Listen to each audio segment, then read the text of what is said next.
Hello दोस्तों, कैसे हैं आप लोग। आज मैं आप लोगों के सामने एक बहुत ही महत्वपूर्ण विषय को रखने जा रहा हूं जो कि रिलेटेड है केंद्रीय विद्यालय संगठन में जो रिक्रूटमेंट निकला था दिसंबर 2022 में, उससे रिलेटेड। दोस्तों, जैसा कि हम लोग जानते हैं, जो लास्ट रिक्रूटमेंट हुआ था केंद्रीय विद्यालय संगठन के जो अंतर्गत जो विद्यालय आते हैं उसमें 2018 में हुआ था। और अगर हम देखें तो 4 साल बाद केंद्रीय विद्यालय संगठन ने रिक्रूटमेंट करने जा रहे हैं।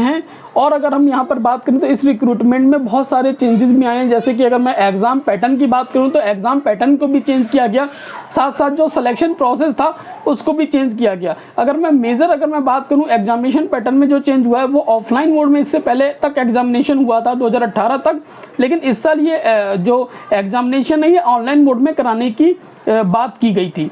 दोस्तों, अगर मैं इसमें आगे अगर आपसे बात करता हूं तो 13 फरवरी 2023 को जब मैं TGT-WE के वर्क एक्सपीरियंस एक सब्जेक्ट होता है उसके एक सेंटर को मैं वहाँ पर, तो मैंने वहाँ पे देखा कि वहाँ पे थोड़ा सा अजीब सा वो सेंटर लगा। प्रॉपर वहाँ पे लाइट नहीं थी। अगर रफ सीट के लिए बात करें, हम एग्जामिनेशन की यहाँ पे रफ सीट के लिए भी बात करें तो रफ सीट भी वो प्रॉपर नहीं दे रहे थे। एक एक पेज जो रफ सीट होता है, जो रफ पेज होता है उसकी एक एक सीट को दे रहे थे। तो यहाँ पे कुछ लगा कि वैसे चीज़ें उतनी बेहतर तरीके से जिस तरीके से एग्ज़ाम कराया जा सकता था उस तरीके से नहीं कराया गया। अगर मैं फर्नीचर की बात करूँ, लाइट की बात करूँ तो वहाँ पर लाइट वाइट तो थी नहीं, जो भी कंप्यूटर की लाइट थी उसी से की हेल्प से हम लोगों को या जो भी लोग हैं कैंडिडेट हैं उन लोगों को पेपर सॉल्व करना पड़ रहा था। वहाँ पर अगर मैं बात करूँ तो और भी लोगों से मेरी बात हुई तो वहाँ पर ज़्यादातर लोगों ने उस सेंटर के बारे में कंप्लेन करी। लेकिन ठीक है, होता है, सेंटर बाय सेंटर चीज़ें वेरी करती हैं। जो भी पूरा का पूरा जो अरेंजमेंट होता है वो भी वेरी करता है, इट्स ओके।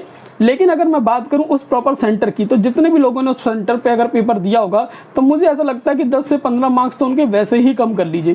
क्योंकि अगर वहाँ पर ब्लैक पेजेस वाली सीट दी जा रही है रफ सीट करने के लिए और एक सीट के बाद दूसरी सीट मांगने में ही 1-2 मिनट लग जाता है, तो फिर कहीं ना कहीं वो इतना प्रॉपर चीज़ें नहीं हो पा रही थी जिस तरीके की होनी चाहिए।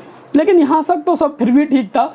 लेकिन अब बात आती है आगे TGT वर्क एक्सपीरियंस के बाद जब अगर हम देखें तो मैथ का पेपर हुआ, TGT मैथ का उसी दिन शायद था 13 को ही, या फिर हो सकता है कि 13 के बाद हो। वहाँ पर निकल कर ये आई कि वहाँ पे पेपर लीक हो गया है अब तक। और अगर हम बात करें तो TGT मैथ का पेपर लीक हुआ, ये बात काफ़ी ज़्यादा उठी और इसके बाद उन्होंने TGT मैथ के री एग्जामिनेशन को लेकर तकले बात कर दी है। लेकिन यहाँ के बाद क्या हुआ, सिलसिला रुका ही नहीं है। अगर हम देखें तो आज PRT के पेपर्स हो रहे हैं, लेकिन PRT में भी सिलसिला चालू है, लगातार लीक पे लीक होते जा रहे हैं पेपर। लेकिन इन सब पे केंद्रीय विद्यालय संगठन और CBSE दोनों ने ही चुप्पी साध रखी है। हालांकि TGT मैथ का री एग्जाम कराया जा रहा है, इट्स ओके। लेकिन अगर हम बात बताएं तो यहाँ पर जो भी एक्सपेरेंट है, जब किसी को पता चलता है कि भाई पेपर्स लीक हो रहे हैं सेंटर्स पे, इस तरीके की वीडियोस तक ले आ जा रही हैं, पेपर के फ़ोटोज़ आ जा रहे हैं, क्वेश्चंस के फ़ोटोज़ बाहर निकल कर आ जाए, तो कहीं ना कहीं एक्सपेरेंट का विश्वास उठाए। और यहाँ पर एक तरीके से देखा जाए तो कहीं ना कहीं जो रिक्रूटमेंट एजेंसी है उसके ऊपर भी सवाल उठता है कि भाई कहाँ पर चीज़ें जो हैं ख़राब हुई हैं, उन सभी बातों पे चर्चा होनी चाहिए। तो दोस्तों, आज हम अपनी वीडियो में इन्हीं सब विषय के बारे में बात करेंगे वन बाय वन। तो सबसे पहला अगर मेरा क्वेश्चन ये है कि केंद्रीय विद्यालय संगठन और CBSE बेसिकली यहाँ पे साथ पेपर कराने वाली अथॉरिटी थी और केंद्रीय विद्यालय संगठन जो अपॉइंटमेंट अथॉरिटी थी, मतलब जहाँ पर नियुक्ति होगी वो विभाग था। तो यहाँ पर अगर हम देखें तो केंद्रीय विद्यालय संगठन और CBSE को जब आप 4.5 साल तक ले या 4 साल तक कोई परीक्षा नहीं कराते हैं, किसी तरीके का कोई रिक्रूटमेंट नहीं करते हैं, 4 साल बाद आप रिक्रूटमेंट करते हैं, तो फिर इतनी जल्दबाजी में क्यों थे? आपने ऑनलाइन पेपर का डिसाइड किया, पहली बार आप ऑनलाइन पेपर कराने जा रहे हैं तो पेपर पैटर्न को भी चेंज किया आपने, एग्जामिनेशन पैटर्न को भी पूरा चेंज किया है। तो फिर ऐसे में जब आप ऑनलाइन कराने जा रहे हैं तो जिस कंपनी को आपने इस पूरी जिम्मेदारी दी गई, ठेका दिया गया पेपर कराने का, उस कंपनी को अगर देखा जाए तो वो पूरी तरीके से फर्जी साबित हो गई है। अगर हम यहाँ पर देखें तो गेट के और भी बैंकिंग के जो एग्जामिनेशन होते हैं वो बहुत प्रॉपर तरीके से कंडक्ट होते हैं। अगर वो उसको TCS कराती है गेट का, अभी हाल ही में पेपर कंडक्ट कराया TCS ने, 6.5-7 लाख लोगों का पेपर उन्होंने कराया डिफरेंट सेंटर्स पर। तो सबसे बड़ी चीज़ है कि भाई जिस कंपनी को ठेका दिया गया वो एक तो ठीक नहीं निकली और KVS और CBSE दोनों बहुत जल्दबाजी में थे पेपर को कराने में। थर्ड चीज़ यहाँ पर अगर क्वेश्चन की बात करें तो कट ऑफ को लेके आता है कि भाई कट ऑफ में क्या होगा। भाई कट ऑफ में क्या होगा यहाँ पर, जब इस तरीके की चीज़ें आ रही हैं कि लगातार पेपर पे पेपर लीक होते जा रहे हैं, फोटोज़ आ रही हैं, वीडियोज़ आ रही हैं, बाहर से लोग बैठ के सॉल्व कर रहे हैं, तो कहीं ना कहीं यहाँ पे कट ऑफ पे बहुत बड़ा फर्क पड़ेगा। कहीं ना कहीं कट ऑफ यहाँ से काफ़ी ज़्यादा नंबर इंक्रीज कर जाएगी। तो अगर ओवरऑल देखा जाए तो यहाँ पे किसी तरीके का कोई फेयर कॉम्पिटिशन तो रहा नहीं। यहाँ पर एक चीज़ ये भी निकल कर आ रही है, अगर हम फोर्थ अगर मैं यहाँ पर क्वेश्चन की बात करूँ तो रिस्पॉन्स शीट को भी लेके काफ़ी इशू आ रहा है, क्योंकि मेरे कुछ फ्रेंड्स हैं और मैं देखता हूँ कि भाई उन लोगों की टेक्निकल नॉलेज बहुत अच्छी है।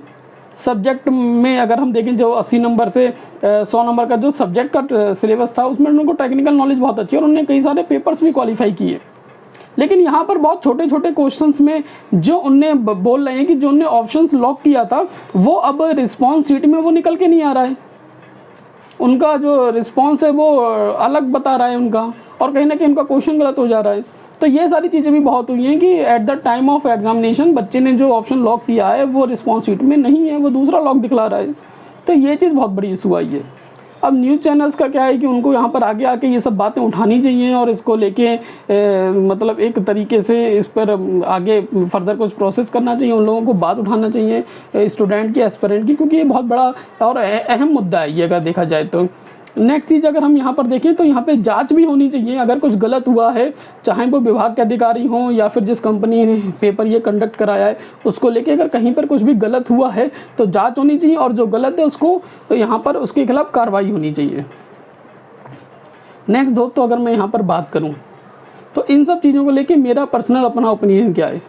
मेरा पर्सनल ओपिनियन देखिए यहाँ पर सीधा सा है कि भाई यहाँ पर गड़बड़ी तो हुई है और बहुत बड़े लेवल पर यहाँ पे गड़बड़ी हुई है। अगर हम देखें जिस तरीके की चीज़ें मतलब क्वेश्चंस के फोटोज़ अगर बाहर आ जाए तो 100% ये कंफर्म हो जाता है कि यहाँ पे लेवल बहुत बड़े लेवल पे स्कैम हुआ है, बहुत बड़े लेवल पे गड़बड़ी हुई है।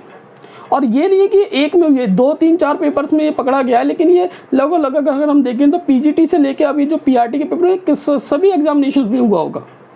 ऐसा बिल्कुल नहीं कहा जा सकता कि 1-2 जिम्मे हुआ है वाकई में हुआ है, ये हुआ होगा और बहुत बड़े लेवल पे हुआ होगा और मोस्ट ऑफ द एग्जामिनेशन में हुआ होगा। थर्ड चीज़ यहाँ पर ये मेरा अपना पर्सनल ओपिनियन है कि अगर देखिए किसी भी इस तरीके के एग्जामिनेशन में अगर 1% भी संदेह होता है कि 1% भी अगर लगता है कि कुछ गलती हुई है तो वहाँ पर इस चीज़ को री एग्जामिनेशन होना ही होना चाहिए, क्योंकि ये बहुत बड़ा मुद्दा है और ये 13,000 कुछ पदों पे ये भर्ती थी, एक बहुत बड़ी अपॉर्चुनिटी थी जिसको मेरे को लगता है कि बहुत सारे लोगों से हाथों से मिस भी हो जाएगी। बहुत सारे जो कैंडिडेट थे जो योग्य थे उनके हाथों से अपॉर्चुनिटी मिस भी हो गई है। तो अगर किसी इस तरीके के पेपर में 1% भी अगर कुछ होता है तो ये री एग्ज़ाम होना ही होना चाहिए, लेकिन ये बेसिकली ऐसा होगा नहीं। नेक्स्ट अगर मैं बात करूं यहाँ पे तो ये अगर हम देखें तो ये पूरा का पूरा शिक्षा से जुड़ा हुआ मैटर है, देश के भविष्य से जुड़ा हुआ मैटर है। तो इसको लेके तो सरकार को गंभीरता लेनी चाहिए और इसमें सबको आगे आके अपनी बात रखनी चाहिए और इस पर जो भी सरकार की ओर से जो भी चीज़ें होनी चाहिए और री एग्जामिनेशन को लेके इन सब चीज़ों पर बहुत जल्दी फैसला लिया जाना चाहिए। रिस्पॉन्स शीट का जो इशू है कि भाई हमने लॉक कोई क्वेश्चन किया लेकिन रिस्पॉन्स शीट में कुछ और दिखला रहा है, तो ये भी एक इशू है। इसमें भी कई बार क्या होता है कि एस्पिरेंट का लॉस ही होता है। एक और यहाँ पे एक इम्पॉर्टेंट चीज़ ये भी है, ये भी चीज़ मेंशन करना चाहिए हमें कि सबसे पहले जो 3 असिस्टेंट कमिश्नर के और पीआरटी म्यूजिक वगैरह के 3 स्टार्टिंग में पेपर हुए थे, उनकी तो रिस्पॉन्स की एग्जामिनेशन की का नोटिफिकेशन केबीएस संगठन की वेबसाइट पर आया था, लेकिन उसके बाद टीजीटी के जो पेपर्स हैं उसका तो कुछ पता ही नहीं चला रिस्पांस की कब आई, ना कोई नोटिफिकेशन ना कुछ। अपने आप लॉगिन करके देख लो वहाँ पे रिस्पांस की पड़ी हुई है और फिर आंसर की का तो कुछ पता नहीं चल रहा। ये सब चीज़ें जो ना ऐसा लग रहा था कि जैसे प्रॉपर जो मैनर में जो चीज़ें होनी चाहिए उस तरीके से चीज़ें नहीं हुई हैं। कुछ लोगों का मानना यहाँ पर ये भी हो सकता है कि लेकिन फिर भी लोगों के सिलेक्शन होंगे, बहुत लोग फेयर तरीके से लोगों का सिलेक्शन होगा। तो ये सब बातें बहुत ही मिथ्या हैं, इन सब चीज़ों पर विश्वास नहीं करना चाहिए हमें कि फेयर होगा नहीं होगा। अगर मैं मानता हूँ कि भाई यहाँ पे 13,000 फेयर लोगों का सिलेक्शन होना चाहिए तो वहाँ पे 1,000, 1,500, 2,000 लोगों का फेयर हो जाता है। 10, 11, 50% भी अगर लोगों का फेयर सिलेक्शन होता है, 50% अनफेयर सिलेक्शन होता है, तो ये भी बहुत बड़ा मार्जिन है। मैं फिर से कहता हूँ अगर 1% भी अगर अनफेयर सिलेक्शन होता है तो फिर से री एग्जामिनेशन होना चाहिए और 1% क्या 0.5% भी अनफेयर सिलेक्शन नहीं होना चाहिए। क्योंकि ये देश के भविष्य से जुड़ा हुआ मुद्दा है, ये शिक्षा से जुड़ा हुआ मैटर है। इस पे सभी लोगों को इसको गंभीरता से लेना चाहिए और जो भी बेहतर से बेहतर चीज़ें होनी चाहिए एक स्टूडेंट के पॉइंट ऑफ व्यू से, एक एस्पिरेंट के पॉइंट ऑफ व्यू से, वो सारी चीज़ें यहाँ पर होना चाहिए। क्योंकि लोग जो भी स्टूडेंट हैं, जो लोग KBS के लिए तैयारी कर रहे थे, जितनी जल्दबाजी में चीज़ें हुई, कहीं ना कहीं वो पहले ही कंफ्यूज थे, क्योंकि सिलेबस को भी कहीं ना कहीं चेंज किया गया था। तो अगर इतना कुछ अगर हो रहा है, बच्चा पहले से ही कंफ्यूज है, फिर आनन फानन में आप एग्जामिनेशन कराते हैं और उसके बाद फिर लीक वाली इस तरीके की खबर आती है, तो कहीं ना कहीं लोगों का भरोसा उठेगा। ऐसा लगेगा कि यार हम फिर से 15-20 साल पीछे जाके जो स्थिति थी पेपर को लेके, मतलब अब वो सब चीज़ें वैसी हो रही हैं। तो ये बहुत ही एक तरीके से, जिस तरीके का मॉडर्न इंडिया अगर हम बात कर रहे हैं, यहाँ पर भी अगर ऐसा होता है, ट्रांसपेरेंसी नहीं आती है, तो कहीं ना कहीं बहुत दुख की बात है सभी के लिए। ऐसा नहीं है कि स्टूडेंट के लिए, जो और भी लोग हैं उन सभी के लिए ये थोड़ा सा मतलब सेटबैक टाइप का ही है। तो फ़िलहाल तो आज की वीडियो में इतना ही दोस्तों। होप, आशा करता हूँ कि मेरी वीडियो आपको पसंद आई होगी। Thank you so much.